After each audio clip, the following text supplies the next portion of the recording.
market, it requires a higher TV, Iridium TV. If you're going to go with a non-receiver-based solution, if you have a home receiver, if you go with what's a LAC system, you have to have a TV that has Iridium.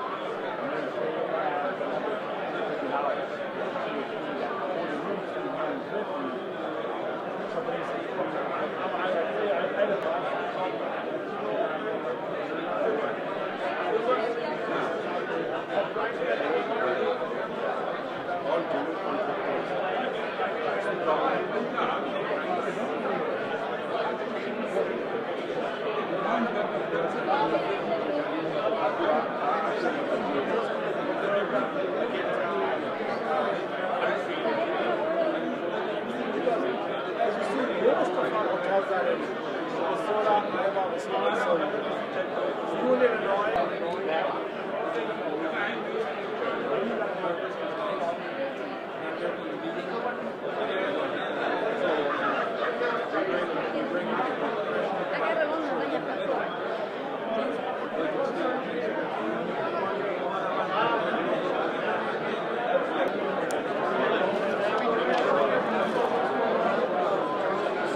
month to month.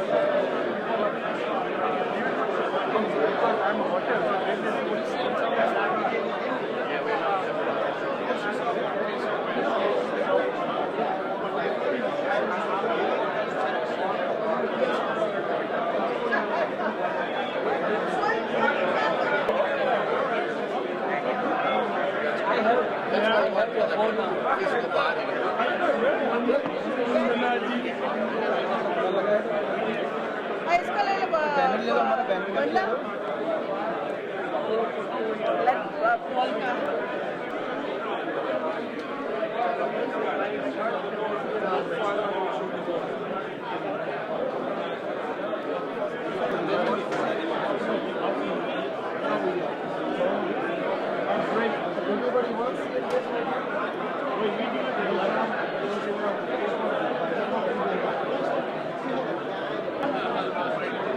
Okay, you're welcome. Thank you.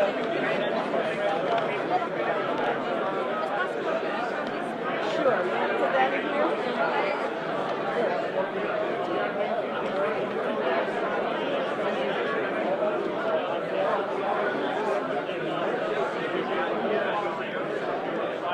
this is our own brand.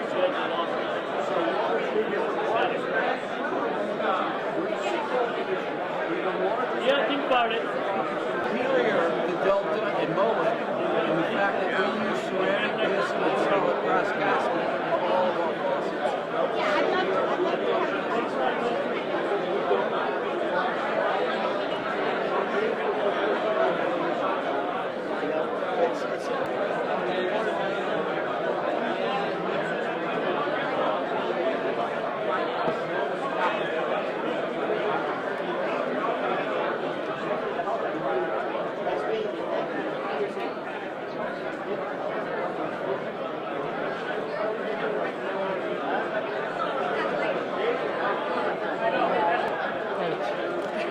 You look good. I'll get out of your way.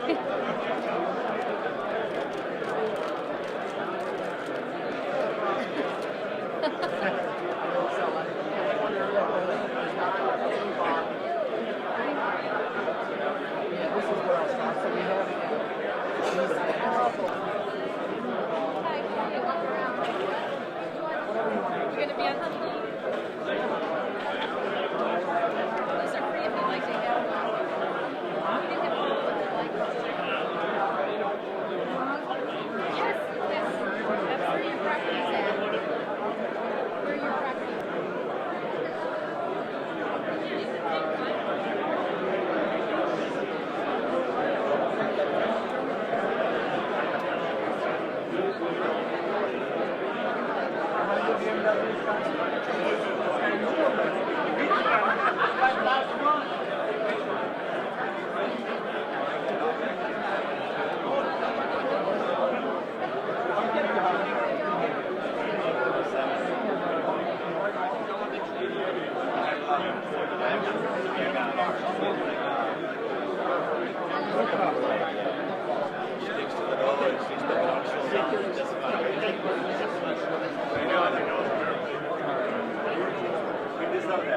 are you doing?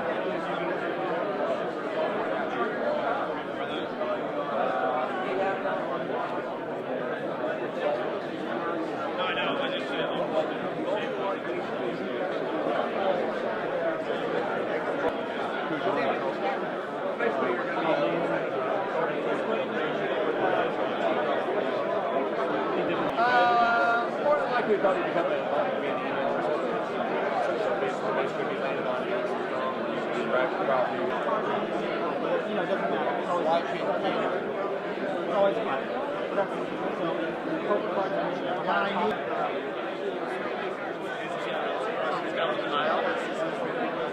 Hey, Adam. Hi.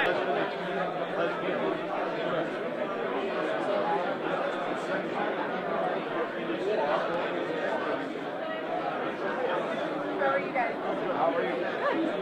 Are you guys familiar with Justify?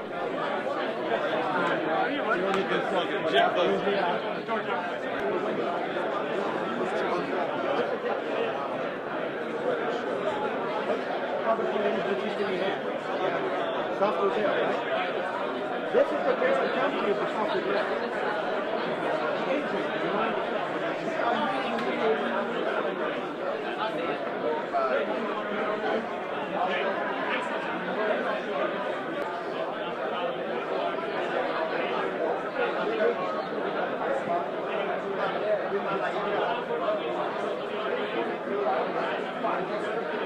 We will get you going on that.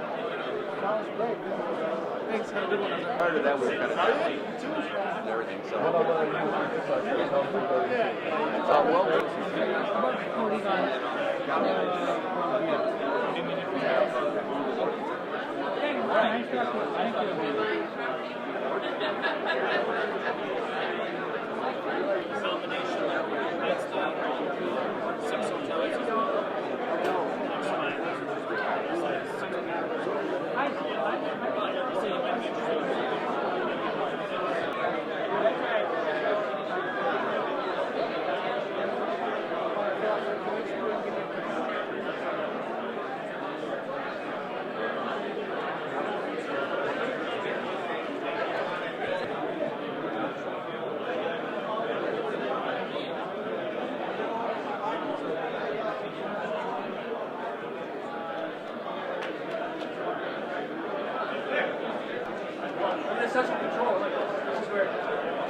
Tell Indiana that's such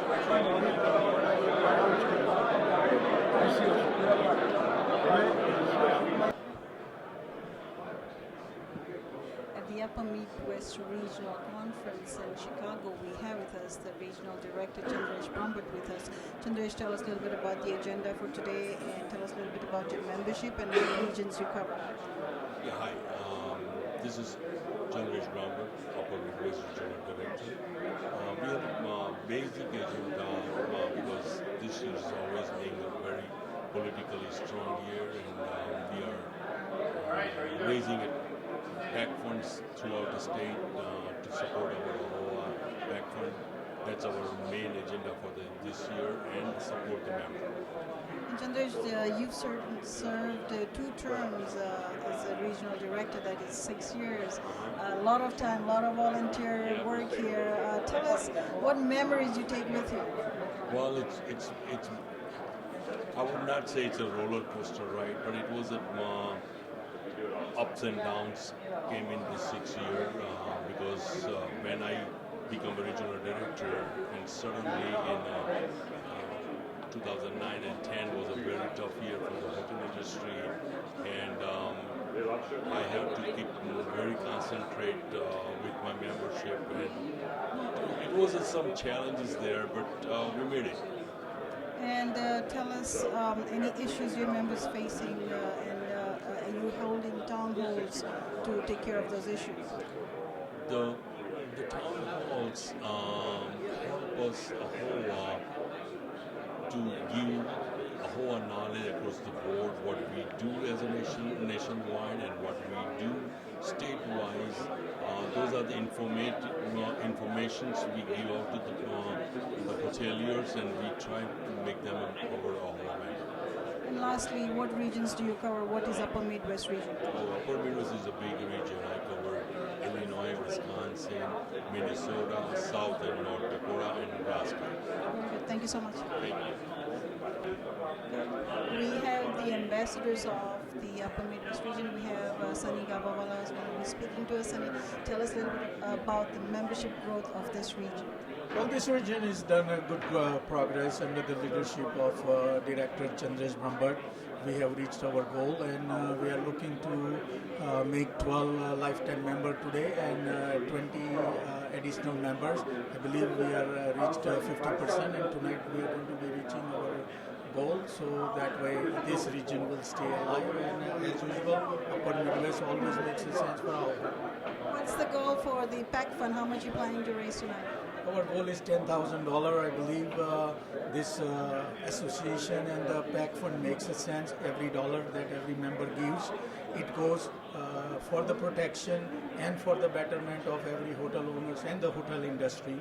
And I urge each and every AHOA member to participate, come forward, and looking forward to reach our goal tonight. Thank you. Thank you. In Chicago, we have the officers of AHOA. We have with us Bruce Patel, we have Jimmy Patel and Barish Patel. Bruce is going to give us the update on the political process of AHOA, the political activity of AHOA. Yeah, over the last several years, the political activity of AHOA has increased tremendously. We're no longer one-dimensional. We not only have a permanent full-time office that's fully staffed, making daily relationships, but we also have multiple legislative summits throughout the year that bring constituents to Washington, D.C. to lobby on issues that affect all of us, small business owners, and of course hotel owners. And then of course we have the AHOA PAC. Our AHOA PAC fund that supports multiple candidates throughout the year, and in this election cycle alone, we supported over approximately 70 candidates, and out of those 70, over 90% have won on November 4th, and now are sitting in the halls of Congress. So that's a tremendous success story over the years, and we're continuing to build on that success through our strategic plan. Very good. And Jimmy, talk about the North Carolina, your region. How many of the candidates made it this election process? And the stats that Bruce just said are phenomenal. Again, as he pointed out, 70 candidates were supported by AHOA PAC. 90% of those individuals won. Out of that, several of them were from the state of North Carolina. One of the most hotly contested races this year was from our state, the U.S. Senate race. We supported the candidate that won.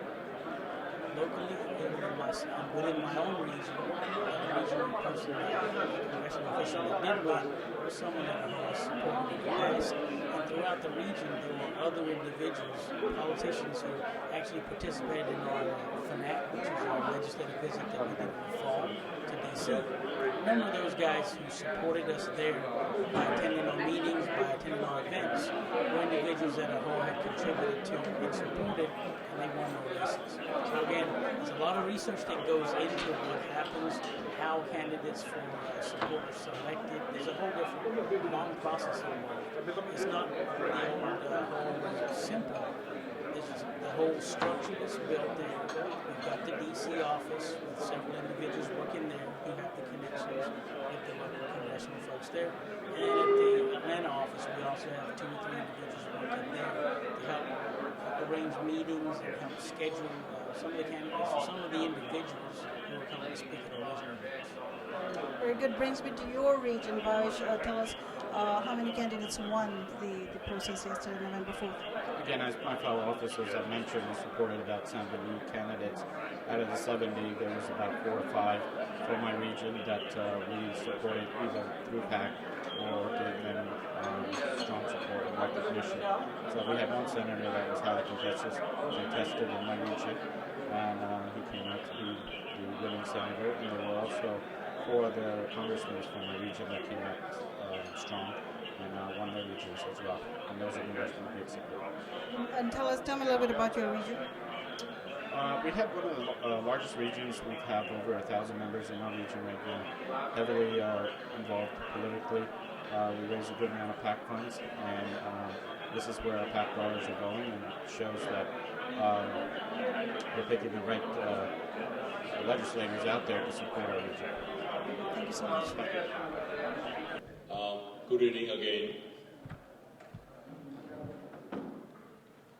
this year, 2013 and 14, being a very challenging year for our regional, but we achieved our goals. So thanks and congratulations to my ambassadors and the members.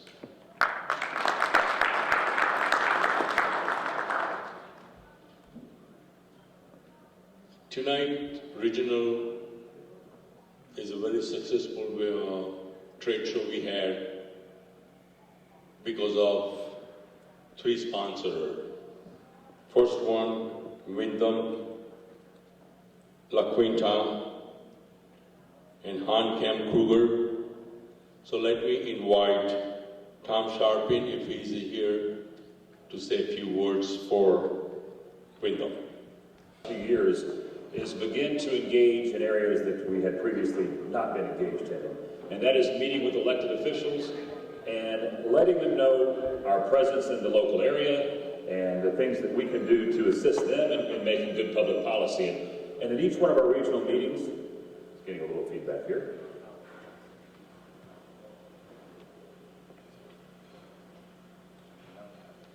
In each one of our regional meetings, we invite elected officials to join us to tell us a little bit about what's happening here. And we have a few here today, so I will introduce them now. We're going to start with the mayor of Schaumburg. Al Larson is in his, now this is impressive here. Sales in Schaumburg than anywhere in the state outside the city. We have as much office space as downtown Milwaukee, and we make things in Schaumburg. We have a manufacturing component, which is borne out by a company called Sunstar, which is building on the Motorola, east of the Motorola property in Schaumburg. And let's try this. Can you hear me? Yes. Wow, I can hear me too. But how is Schaumburg doing? Well, it's doing quite well. I'll give you an example. Woodfield Mall, vacancy rate of 3 to 4%. Streets of Woodfield, vacancy rate 1%. Overall, the entire community, vacancy rate for retail is 7%. Something good is happening there, and we're benefiting. And one of the things that's helping drive that is our investment of $230 million to build a state-of-the-art, drop-dead beautiful convention center. And what that center is doing is it's bringing a lot more people into Schaumburg. They're staying in our hotels. I'll say it one more time, they're staying in our hotels. Eating in our restaurants, and driving the economy in such a way that we are developing a restaurant row on Meacham Road from Higgins in the south all the way to Tollway in the north. And what's helping us invite and attract businesses in Schaumburg is our partnership with the Toll Highway Authority. They're putting a full interchange at Roselle Road, and they're putting an off-ramp from I-290 to Meacham Road, the heart of our community. And I would say this, one of the things that we discovered early on is that you have to have a plan if you're going to succeed at something. And we put in place a plan around Woodfield Mall, which we refer to as our regional center. From Higgins Road in the south. Welcome to State Senator Dan Kotowski.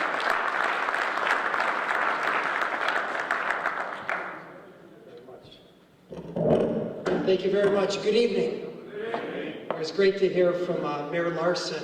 Mayor Larson has done wonderful work in Schaumburg, and he's done a great job of making sure businesses come here, businesses stay here, make sure we have a thriving economic and supportive environment for economic development. So he left, but please give him another round of applause. I'm very grateful to be here tonight, and in particular, I'm very appreciative of the work that you do, in what you do for the people of the state of Illinois, the jobs that you create, and what you do for families, and what you do for communities, and giving people an opportunity to lead a good, decent quality of life, because that's what businesses do in our state, and that's what your business does. You know, in the state of Illinois, we generate about $34 billion a year from dollars related to tourism, related to travel, $34 billion and 300,000 jobs. And that's extraordinary, right? That has a tremendous impact on the economy. And the question is, what are we doing in the state of Illinois to cultivate that and support that? And what are we doing to make sure that we support the efforts that you're putting forth? Well, I was very proud of the law that I passed to make sure we provided dollars for the Department of Commerce and economic opportunity for travel and tourism. It used to be offices of tourism and travel would have to, they couldn't get the money up front from the Department of Commerce. Now, they would have to wait. They would expend dollars on what they're doing tourism, they get reimbursed from the state. Now there's more of a partnership that exists. And there's 50% of those dollars are coming into the communities first, right? And the tour I went recently, the Renaissance in Schaumburg, the extraordinary staff they have, what a great operation, and people are committed. And the thing that people need to realize in the state of Illinois, and what you're reminding people all the time of what you do to make this state a great place to come to and a great place to live, right? And the issue here in the state of Illinois is, what are people like me? You know, my job was mentioned that I'm the chair of the Senate Appropriations Committee that oversees Department of Commerce and Economic Opportunity. And one of the things that we don't do enough of, right, is fund what works. And what's working in the state of Illinois? What you're doing is working, right? Tourism working, right? What we're doing to support travel and tourism, and people are visiting from overseas, visiting from other states, surrounding states, that works. That creates jobs. And if you look at the budget of the state of Illinois, we are not providing enough dollars and support in partnership with the people in this room when it comes to economic development. And we need to do that, because when we do that, we know that jobs are created. I'll tell you a great